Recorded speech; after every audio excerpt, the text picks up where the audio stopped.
E aí, gente, tudo bem? Vamos dar continuidade aqui à parte de atrito. Uma parte interessante que vocês deveriam saber, ó. Física Teoria 2020. Falar aqui um pouquinho mais de atrito. Já deve ter nas outras aulas aí parte sobre atrito. Eu vou falar mais um pouquinho sobre atrito, particularmente sobre esse μ. Quem é ele? É o meu coeficiente de atrito. Para que serve? Para que serve o coeficiente de atrito? Você vai colocar o seguinte. O que ele representa? Você vai colocar que ele representa a porcentagem do peso do corpo convertido em força de atrito. Como assim, Rodrigo? Traduzindo, ó.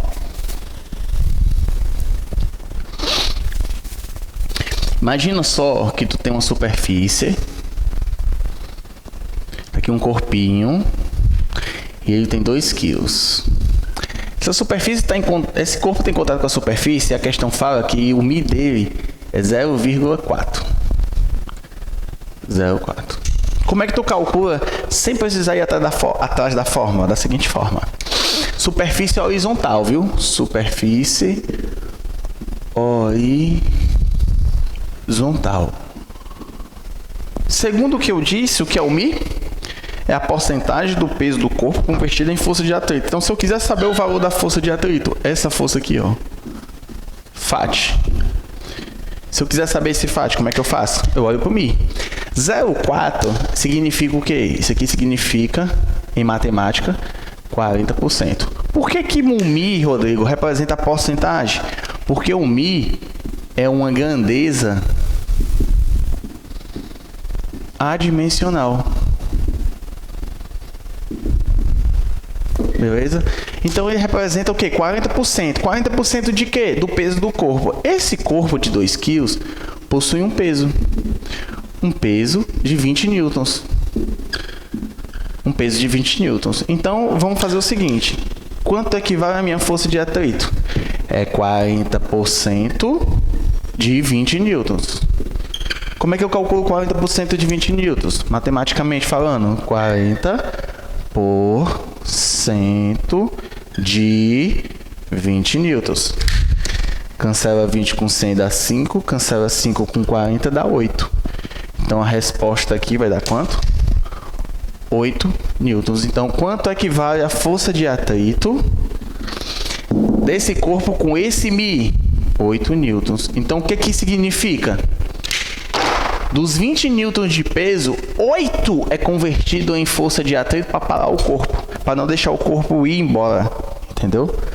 8 apenas dos 20 é convertido para parar o corpo, certo? Então, é dessa forma que você tem que raciocinar, bem rapidinho, bem mais prático até, né? Banca CESP, quando trabalha com esse μ, joga esses tipos de situações. Aí você já sabe como proceder quando vier um μ desse na questão. Aí, vamos colocar um outro exemplo, que é o seguinte.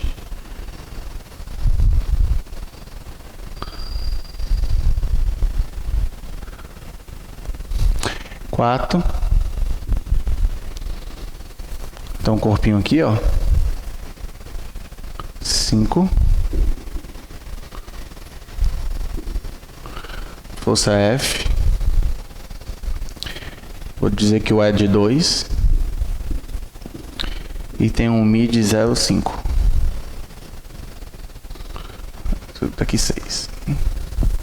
Qual o valor da força F?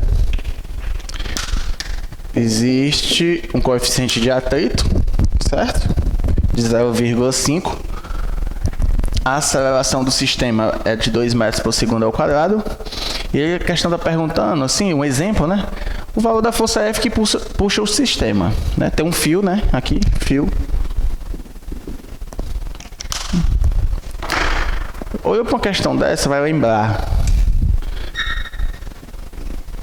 te deu o Mi. O Mi deu quanto? 0,5. O que é 0,5? Vou pensar. 50%.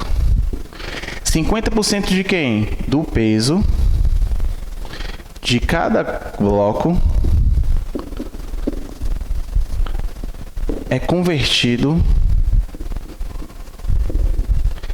em força de atrito para cada bloco, para cada corpo. Se isso é verdade, vamos embora, filho. Denomina corpo 1, denomina corpo 2. Corpo 1, peso de 4 é 40 newtons. Implica dizer que a força de atrito desse corpo, como é 50%, metade de 40, 20. 20 newtons é a força de atrito do corpo 1. Corpo 2, peso do corpo 2, 60 newtons. Força de atrito do corpo 2 é a metade, que vale a quanto? 30 newtons. Então eu já descobri as forças de atrito dos dois corpos só por causa desse Mi, só por causa dessa interpretação aqui, ó. É a porcentagem do peso do corpo convertido em força de atrito. Então vamos lá. O que eu vou fazer agora? Vamos colocar as forças de atrito. Força de atrito do corpo de 1 kg, de 4 kg, 20. Bota bem aqui 20. Força de atrito do corpo 2, 30. Quem assistiu às aulas anteriores deve ter visto. A aceleração vale 2. O que significa dizer? Que todo corpo que possui massa possui sua própria resultante. Então, como é que eu faço? Pego a massa do bloco e multiplico pelo ar. 4 vezes 2, 8 newtons. Essa é a resultante do corpo 1. Qual é a resultante do corpo 2?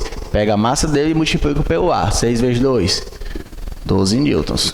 Essa é a resultante do corpo 2. O que é a resultante de um corpo? É o valor que o bloco precisa para se movimentar. Então, esse corpo aqui, com essas forças que estão atuando, ele só precisa de quanto para se movimentar? 8 newtons. Esse corpo aqui, com essas forças e o atrito atuando, depois que tudo se anular, se tirar e tal, o que sobra? 12 newtons para esse corpo se movimentar. Então, o corpo de 4 kg se movimenta com 8 newtons, o corpo de 6 kg se movimenta com 12 newtons, com essas informações fornecidas pela questão. Tá bom? Agora, vamos identificar o valor da força F. Como é que eu acho o valor da força F? Muito simples. Vamos somar tudo no sentido da força e você vai descobrir o valor da força F. Então, vamos lá. 20 mais 8 dá 28. Já descobri o valor da tração desse fio, 28 newtons. Vamos descobrir agora o valor da força F. Quais são as forças que atuam no corpo de 6 kg? Ó, 28 newtons, que é a tração, 30 newtons, que é a força de atrito, e os 12 newtons da resultante. Então, soma todo mundo. 30 mais 28, né? 30 mais 28, 58. 58 mais 12, 70. Então, isso vai ser o valor da força F, 70 newtons. É dessa forma aqui que você vai resolvendo as questões.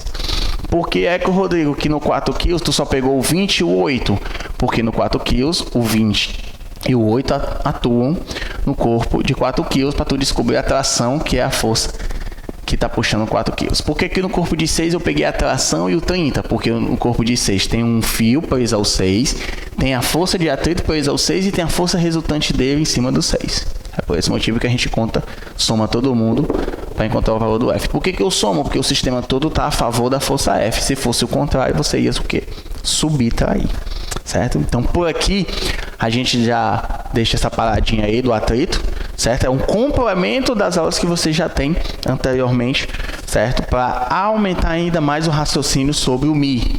O Mi é muito importante, tão quanto a fórmula. Ah, professor, mas eu estou resolvendo aqui numa superfície horizontal. Eu posso resolver desse mesmo jeito em uma superfície inclinada? Pode. Qual é a diferença de uma superfície horizontal para uma superfície inclinada? É que na superfície horizontal, a porcentagem é do peso do corpo, o peso integral. Já quando for uma superfície inclinada, vai botar bem aqui,